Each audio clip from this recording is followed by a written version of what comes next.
Before you watch this video, potential spoilers for Spider-Man No Way Home. You have been warned.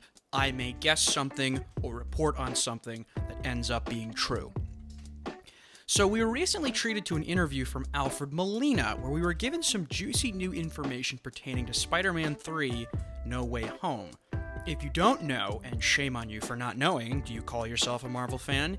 Alfred Molina is the actor who played Dr. Octopus in Tobey Maguire's Spider-Man 2.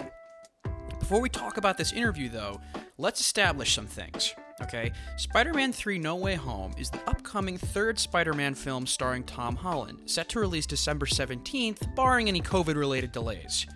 We initially didn't know anything about what this film was going to be about, but a single casting note set the internet ablaze months ago when it was revealed back in October that Jamie Foxx's Electro would be in the new MCU Spider-Man movie. If that sentence just made no sense to you, let's refresh your understanding of how the multiverse works, shall we? Here's Stewie Griffin to start us off. You ever heard of the multiverse theory, Brian? Well, of course I have, but I'm wondering if you have. Oh my god, so transparent. Well, the theory states that there are an infinite number of universes coexisting with ours on parallel dimensional planes. The dimensional planes, right.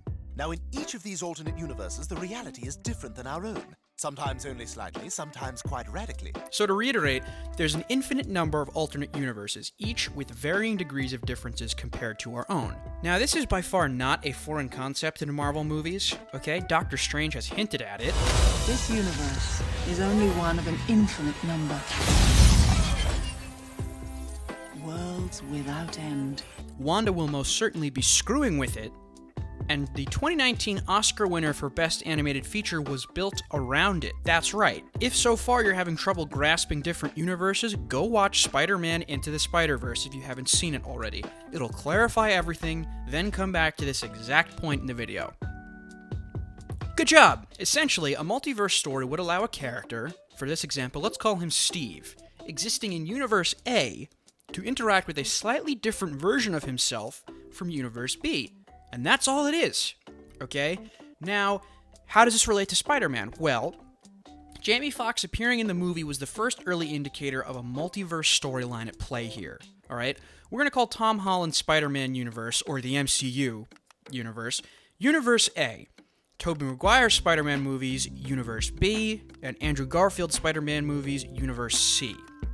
This casting news meant that Jamie Foxx's Electro, a character from Universe C, will be crossing over into a Tom Holland MCU Spider-Man movie, aka Universe A, a multiverse crossover. For a while, that was all the information we were given, but a few days ago, in an interview, Alfred Molina, aka Doc Ock from Universe B, informed us that he will also be appearing in Spider-Man No Way Home.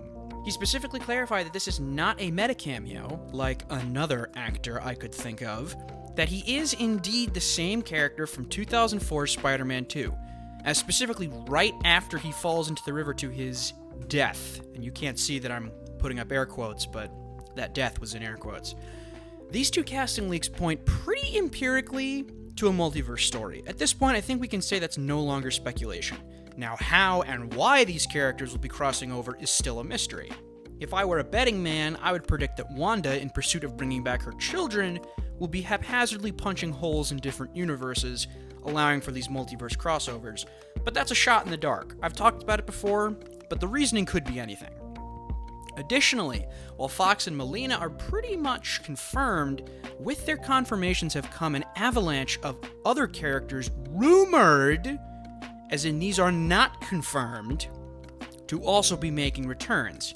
This including Kirsten Dunst's MJ, Emma Stone's Gwen Stacy, Willem Dafoe's Green Goblin, and the two we're all most hoping and praying to see: Tobey Maguire and Andrew Garfield as their respective versions of Peter Parker. Could you just imagine the chaos that will erupt in theater screenings when and if we see these three on screen together?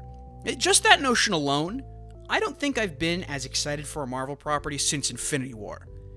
And I've seen a lot of people speculating that Kevin Feige will be livid that Molina leaked this information, but if I were them, I would be leaning into this full force and embracing it. Throw some teasers in the trailers, get people frothing at the mouth. Like, either way, there's going to be all the hype surrounding this movie. If we get any more information on it, I'll be sure to make another quick take, but for now, that's all we got. Time is your most valuable resource, and I'm always happy you chose to spend some of it with me.